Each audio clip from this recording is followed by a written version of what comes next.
M ടിയുടെ തറവാട്ട് വീട്ടിൽ നിന്നും ഇപ്പോൾ പ്രസാദ് ഉടുമ്പശ്ശേരി ചേരുകയാണ്. പ്രസാദ്, എം ടിയുടെ തറവാട്, അദ്ദേഹത്തിൻ്റെ കുടുംബാംഗങ്ങൾ, ഇവരെല്ലാവരും നമ്മുടെയൊക്കെ വീട്ടിലെ ആളുകളെ പോലെ തന്നെ നമ്മൾ ഓരോരുത്തർക്കും, മലയാളികൾക്ക് ഓരോരുത്തർക്കും പരിചിതമാണ് ആ ചുറ്റുപാടുകൾ, ആ കഥാപാത്രങ്ങൾ എല്ലാവരും നമ്മുടെ കുടുംബാംഗങ്ങളെ പോലെ പരിചിതരാണ്. അപ്പോൾ അവിടെ നിൽക്കുമ്പോൾ ഈ ദിവസം എന്താണ് പറയാനുള്ളത്? എന്തൊക്കെയാണ് അവിടെ നിന്നും നൽകാൻ കഴിയുന്ന വിവരങ്ങൾ പ്രസാദ്?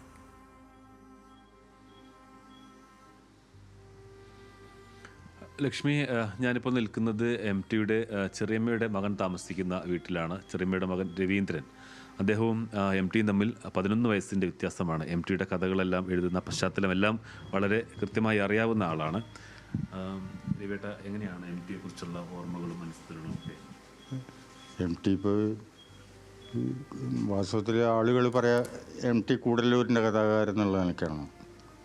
പക്ഷേ ഈ കൂടല്ലൂരിൻ്റെ ഈ പശ്ചാത്തലത്തിൽ ആണ് എം ടിയുടെ എല്ലാ കഥകളും. ഈ കഥാപാത്രങ്ങളും കൂടല്ലൂർക്കാരാണ്. പക്ഷെ അവരൊക്കെ മരിച്ചുപോയി. അപ്പോൾ ഈ പുഴയോര ഗ്രാമമാണല്ലോ പോയി കൂടല്ലൂർ. ആ കൂടല്ലൂരിൻ്റെ ഒരു പുണ്യ ജമ്മായിരുന്നു എം ടി. അദ്ദേഹത്തിനെ സംബന്ധിച്ചോളം പറയുകയാണെങ്കിൽ അദ്ദേഹം വളരെ ചെറുപ്പത്തിലെ ഈ മറ്റേ എഴുത്തിൻ്റെ ഇതിലേക്ക് കടന്നുപോയ ആളാണ്. 4 കെട്ടൊക്കെ വളരെ ചെറുപ്പത്തിൽ എഴുതിയാണല്ലോ. അപ്പോൾ ആ കഥാപാത്രങ്ങളും പശ്ചാത്തലങ്ങളും ഇപ്പോൾ എം ടി ഇവിടെ ഈ തലമുറകൾക്ക് അതീതനായ വായനക്കാരുണ്ട്, എഴുത്തുകാരുണ്ട്, മറ്റേ ആരാധകരുണ്ട് എം ടിക്ക്. അപ്പോൾ അവരൊക്കെ എം ടി ഇവിടെയല്ല താമസം എന്ന് അറിഞ്ഞുകൊണ്ട് തന്നെ, സ്ഥിരതാമസം ഇവിടെയല്ല കോഴിക്കോടാണെന്ന് അറിഞ്ഞുകൊണ്ട് തന്നെ എന്നും ദൂരദേശങ്ങളിൽ നിന്നുള്ള ആളുകൾ ഇവിടെ വരും. ആ വന്നിട്ട് ഈ പറഞ്ഞമാതിരി ആരെങ്കിലും ചോദിച്ചു കഴിഞ്ഞാൽ എം ടി ഇവിടെ ഇല്ലല്ലോ എന്ന് ചോദിച്ചാൽ അത് അറിയാം എന്നാണ് പറയാം. അത് അറിഞ്ഞിട്ടാണ് ഞങ്ങൾ വരുന്നത്.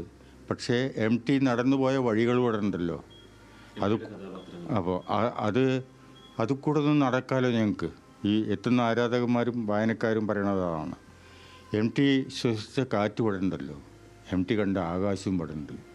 അതാണ് ഈ മറ്റേ വായനക്കാരും ആരാധകരുമായിട്ട് ആൾക്കാരുടെ പ്രതികരണം ഇവിടെ വരുമ്പോൾ, എം ടി ഇവിടെ ഇല്ല എന്ന് പറയുമ്പോൾ. അപ്പോൾ അത് ഈ പറഞ്ഞമാതിരി ജ്ഞാനപീഠം കിട്ടിയ ആളാണ് ഈ മറ്റേ. അപ്പോൾ എം ടി കൂടല്ലൂർക്കാർക്ക് സംബന്ധിച്ചോളം എം ടി ഒരു സ്വകാര്യമായ അഹങ്കാരം തന്നെയാണ്. എല്ലാവർക്കും, മലയാളിക്കൊക്കെ തന്നെ. അപ്പോൾ ഞാൻ എം ടിയുടെ അമ്മയുടെ നേരെ ഒരേ ഒരു അനിയത്തി ആണ് എൻ്റെ അമ്മ. അതായത് മൂത്ത മകൾ അമ്മാളുകുട്ടിയമ്മ, അത് എം ടിയുടെ അമ്മ. അതിൻ്റെ താഴെ കുഞ്ചുകുട്ടിയമ്മ, അത് എൻ്റെ അമ്മ. അപ്പോൾ അങ്ങനെയുള്ള ആ മനസ്സിൽ ആർദ്രത ഉണ്ട് ഏത് സമയത്തും. അതാണ് എം ടിയുടെ മനസ്സിൽ. പക്ഷേ എം ടി വളരെ വാചാലനല്ല. എപ്പോഴും ഞാനിപ്പോൾ എം ടി ആയിട്ട് ഇപ്പോൾ എനിക്ക് അത്യാവശ്യം വായനയും ഇതൊക്കെ ഉണ്ടെങ്കിലും എം ടി വായിച്ച മാതിരി ഒരാളും ഈ ഭൂലോകത്ത് വായിച്ചിട്ടുണ്ടാവില്ല.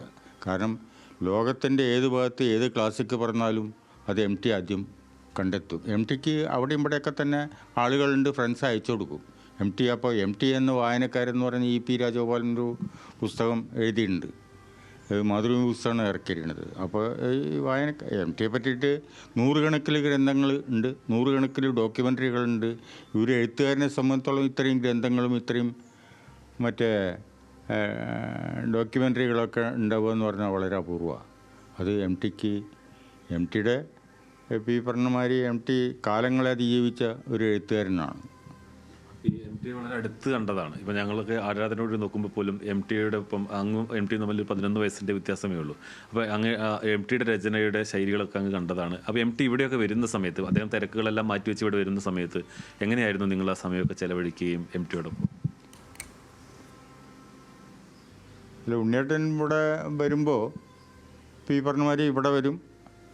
അവിടെ മറ്റേ പുഴ കണ്ടിരിക്കാനും ഒക്കെയാണ് ആ കോട്ടേജ് തന്നെ പണി ചെയ്തത്. ഞാൻ പണ്ട് പറഞ്ഞിട്ടുണ്ട്, നിങ്ങളുടെ ഏഷ്യാനെറ്റിൽ തന്നെ ആരോടോ പറഞ്ഞിട്ടുണ്ട്, ഇവിടെ വന്ന ആൾക്കാരോട്. അപ്പോൾ ആ കോട്ടേജ് പണിയത് തന്നെ പുഴ കണ്ടിരിക്കാനാണ്. പിന്നെ ആ പുഴ പീപ്പറിനുമാരി പുഴയ്ക്ക് വേണ്ടിയിട്ട് എം ടി ഒരു പുഴയെ സ്നേഹിച്ച ഒരു മനുഷ്യനാണ്. എം ടിക്ക് പുഴയ്ക്ക് വേണ്ടിയിട്ട് പുഴയുടെ നാശത്തിൽ മനംനൊന്തൊരു ആളായിരുന്നു. അപ്പോൾ ആ നിലയ്ക്ക് എം ടി വന്ന അവിടെ ഇരിക്കാറുണ്ട്. അവിടെ താമസിക്കാൻ വേണ്ടിയിട്ടൊന്നുമല്ല, അവിടെ 1-2 ദിവസം നിർമ്മിച്ചതിന് ശേഷം ഉണ്ടെന്ന് നല്ല സൗകര്യമുള്ളതാണ്. അതിപ്പോൾ പിന്നെ താമസിച്ചു എന്ന് പറയാൻ വയ്യ. പക്ഷേ ഇവിടെ വന്നു കഴിഞ്ഞാൽ ഞങ്ങളുടെ തറവാട്ടിൽ അവിടെ പോവും. അവിടെ മൂത്ത ജ്യേഷ്ഠനുണ്ടായിരുന്നു. ആ മൂത്ത ജ്യേഷ്ഠൻ്റെ എഴുത്തമ്മ ഉണ്ടായിരുന്നു. അപ്പോൾ അവരൊക്കെ മരിച്ചുപോയി. അപ്പോൾ അവിടെയൊക്കെ ഒന്ന് പോവും. അപ്പോൾ എം ടിക്ക് കൂടല്ലൂരിലുള്ള എല്ലാ ആൾക്കാരും പണ്ട് ഗുരുതിയൊക്കെ കൊടുക്കുന്നത്തേക്ക് ഗുരുതിയൊക്കെ ചെയ്തിരുന്ന കാലത്ത് എം ടി ഇവിടെ വന്നിരുന്നു. ഇവിടുത്തെ പലരായിട്ടും എം ടിക്ക് വലിയ സൗഹൃദങ്ങളുണ്ട്. പക്ഷേ വളരെ എം ടി വളരെ പരിമിതമായി മാത്രം വാക്കുകൾ ഉപയോഗിക്കുന്ന ആളാണ്, അറിയാലോ. അപ്പോൾ അതിൻ്റേതായിട്ടുള്ള പ്രശ്നങ്ങളുണ്ട്. എം ടി പറഞ്ഞിട്ടുണ്ട് ദൈവം ഉണ്ടോ എന്ന് എനിക്കറിയില്ല, പക്ഷേ കൊടിക്കുന്നത്ത് ഭഗവതി ഉണ്ടെന്ന് പറഞ്ഞു. അപ്പോൾ എത്രത്തോളം ആത്മബന്ധം ആ ക്ഷേത്രമായിട്ടൊക്കെ എം ടിക്ക് ഉണ്ടായിരുന്നു? അതെ, അതിപ്പോൾ കൊടിക്കുന്നത്ത് ഭഗവതി ഞങ്ങൾ പണ്ട് ഇവിടെ കൂട്ടക്കടവ് കടന്നിട്ടാണ് പോയിരുന്നത്. ഇപ്പോൾ വെള്ളിയങ്കല്ലൊക്കെ കടന്നു പോയാൽ ഈ കൊടിക്കുന്നത്ത് ഭഗവതി ഇരിക്കുന്ന ക്ഷേത്രമുണ്ട്.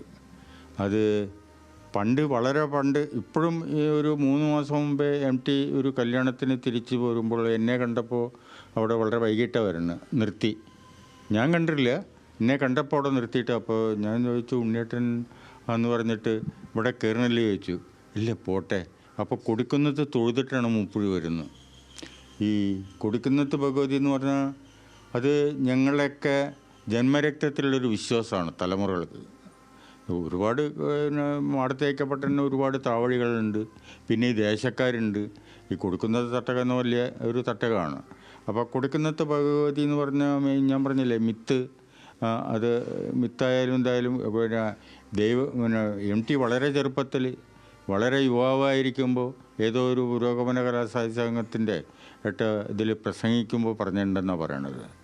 കാരണം ദൈവമില്ല എന്ന് പറഞ്ഞാൽ വിശ്വസിക്കാം, പക്ഷെ കൊടിക്കുന്നത്ത് ഭഗവതി ഇല്ല എന്ന് പറഞ്ഞാൽ ഞാൻ വിശ്വസിക്കില്ല.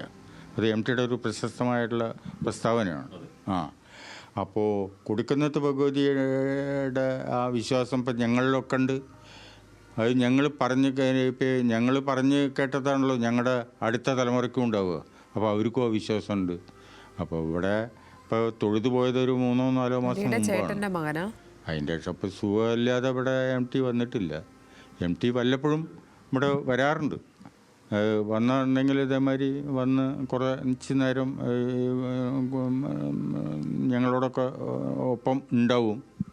ഈ 2ാമൂഴം എഴുതിയത് അങ്ങയുടെ സഹോദരിയുടെ വീട്ടിൽ താമസിച്ചു. കറക്റ്റ്.